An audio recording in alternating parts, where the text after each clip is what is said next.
ભિલોડા તાલુકાના ધંધાસણ મુકામે આજની આ ચિંતન શિબિરમાં આપ સૌનું હાર્દિક સ્વાગત, સૌને જોહાર। આજે આ ચિંતન શિબિરમાં આપણી વચ્ચે ઘણા મહાનુભાવો આવી રહ્યા છે, ત્યારે ચોક્કસ એ આપણને સારું એવું પાછું આપવાના છે। ત્યારે વચ્ચેના સમયમાં આપણે ઓછા સમયમાં વધુ મિત્રો પોતાની વાત કરે એ ઉદ્દેશથી કદાચ 5-5 મિનિટ આપણે બોલી રહ્યા છીએ, એટલે વધારે ન કહીએ, પણ આપણે આદિવાસી સમાજમાં જાગૃતિની જરૂર છે એ બધાને ખબર હોવી જોઈએ। આદિવાસી ચિંતન શિબિરનું મહત્વ એટલે કે આદિવાસી સમાજ માટે જગાડવાનું મહત્વ છે। આદિવાસી સમાજ વર્ષોથી લડતો રહ્યો છે, સ્વાભિમાન સાથે જીવતો રહ્યો છે। વર્ષોનો ઇતિહાસ છે કે આપણે સ્વતંત્ર રહ્યા છીએ, લોકશાહી આપણા જીવનમાં છે, પણ ક્યાંક ને ક્યાંક આઝાદી પછી આપણી પરિસ્થિતિ વધારે ખરાબ થઈ છે। એના કારણો શું છે એ પણ આપણે વિચારવું જોઈએ, કારણ કે આપણને વિશેષ જોગવાઈઓ બંધારણમાં જે આપી છે એનો ખબર કેટલા વ્યક્તિને છે।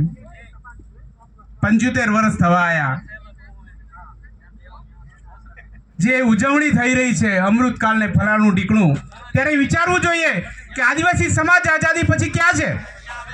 લોકશાહીમાં જે બંધારણીય જોગવાઈ આપણને મળી છે, 5મી 6ઠી અનુસૂચિની વાત હોય કે બંધારણીય જોગવાઈમાં 13(3) ક ની વાત હોય, ખરેખર આપણે બધાને ખબર છે? આ એક પ્રશ્ન આપણે બધાને થવા જોઈએ। ત્યારે એ બાબતની ઘણી બધી બાબતો આપણા આદરણીય ભવરદાદા કરશે। 2014-15 થી શરૂઆત થઈ આદિવાસી પરિવારની, અને ત્યારથી માંડીને આપણા આદિવાસી વિસ્તાર બાહુલ્ય ધરાવતા ભીલ પ્રદેશમાં 4 રાજ્યોમાં ચિંતન શિબિરો થઈ રહી છે। ત્યારે ભવરદાદાની સાથે સાથે કાંતિભાઈ આદિવાસી અને એ સાથે સાથે સમાજ માટે, સમાજના હિત માટે કામ કરતા રાજકુમારજી, અન્ય ધારાસભ્યો ગુજરાતમાંથી આપણે ચૈત્ર વસાવા અને અન્ય ધારાસભ્યો જે સમાજની ચિંતા કરે છે અને સમાજ માટે દોડી રહ્યા છે, ત્યારે એમને સાંભળવા માટે આપણે દૂર દૂરથી પણ આવીએ છીએ। અત્રે વધારે ન કહેવું, પણ કોમ્યુનિકેશનના સાધનો એટલે કે ઇન્ટરનેટનો વ્યાપ વધવાથી છેલ્લા 10 વર્ષમાં આપણે આપણા હિતમાં જે કંઈ ચર્ચાઓ થઈ એની જાણકારી વધી રહી છે। હું માનું છું કે વધી રહી છે, પણ હજુ ઘરે ઘરે પહોંચી નથી, એ પણ આપણે સ્વીકારવું જોઈએ। ક્યાંક ને ક્યાંક આપણે વેચાયેલા છીએ, આપણે નાના મોટા સંગઠનોમાં છીએ, નાના મોટા પક્ષોમાં છીએ, અને ક્યાંક ને ક્યાંક ગામમાં પણ અલગ અલગ ફળિયાને અલગ અલગ વિવાદોમાં જુદા રહીએ છીએ। આપણી એકતા સામે આ જે મુશ્કેલીઓ છે એ મુશ્કેલીઓ કોણ ઊભી કરે છે એ પણ આપણે જાણવું જોઈએ, અને એ જાણ્યા પછી એકતા લાવવા માટે કોશિશ કરવી જોઈએ। અને એ કોશિશના ભાગરૂપે જ આ ચિંતન શિબિરો થઈ રહી છે। ત્યારે આ ચિંતન શિબિર ભિલોડા અને આજુબાજુના જે કંઈ અગ્રણીઓએ મહેનત કરી છે એ અગ્રણીઓને દાદ આપવી પડે। ક્યાંક ને ક્યાંક સરકારી તંત્ર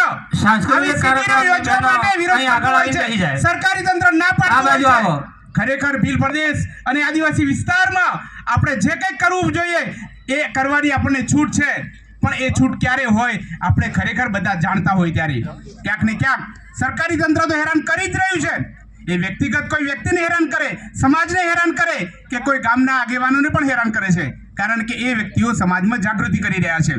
એટલે આપણી સામેના જે પડકારો છે એ પડકારોને આપણે ઓળખવા જોઈએ, અને આપણા આ આઝાદી માટે અથવા તો આપણા સમાજના હિત માટે બિરસા મુંડા ભગવાન અથવા તો જયપાલસિંહ મુંડા અને જે કંઈ આપણા આગેવાનો સમાજ માટે જે કામ કર્યું છે એ કામને આપણે યાદ કરીને, એ ઇતિહાસને યાદ કરીને નવો ઇતિહાસ આપણે બનાવવો જોઈએ। અને લોકશાહી મળ્યા પછી આપણા આદિવાસી વિસ્તારને જે 4 રાજ્યોમાં વેચી લીધો છે, ત્યારે એ 4 રાજ્યોમાં આપણી શું સ્થિતિ છે એ બધાને ખબર છે। એટલે જ હવે જે લોકશાહીમાં અથવા તો જે રાજ્યોમાં આપણી મુશ્કેલ પરિસ્થિતિમાં બંધારણીય જોગવાઈનો અભાવ, અનામતનો અભાવ કે અનામતનો ઉપયોગ નહીં કરવા દેવો, એ જે પરિસ્થિતિ છે એ પરિસ્થિતિમાં આપણે લડતા તો રહેવાનું છે, પણ એનો વિકલ્પ શું છે એ પણ આપણે જોવું જોઈએ। અને એ વિકલ્પ છે ભીલ પ્રદેશ રાજ્યની માગણી। ભીલ પ્રદેશ બનાવીશું તો આ બધી જ નાની મોટી પ્રશ્નોના સમસ્યાનું સમાધાન આવશે।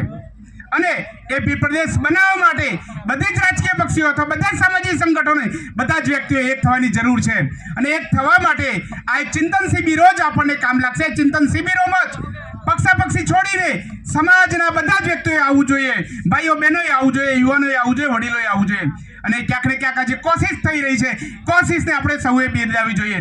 આજના સમયે હું વધારે વાત ન કરતો, એ કહેવા માંગુ છું કે જે કોમ્યુનિકેશનના સાધનો વધ્યા છે, આપણે ફેસબુક, ઇન્સ્ટાગ્રામ કે વોટ્સઅપમાં જે કંઈ આપણી જાહેર રીતની સારી ચર્ચાઓ થઈ રહી છે, એને ઘરે ઘરે સુધી દરેક વ્યક્તિ સુધી પહોંચાડવાની જવાબદારી આપણા બધાની છે ને આપણા બધાની જવાબદારી.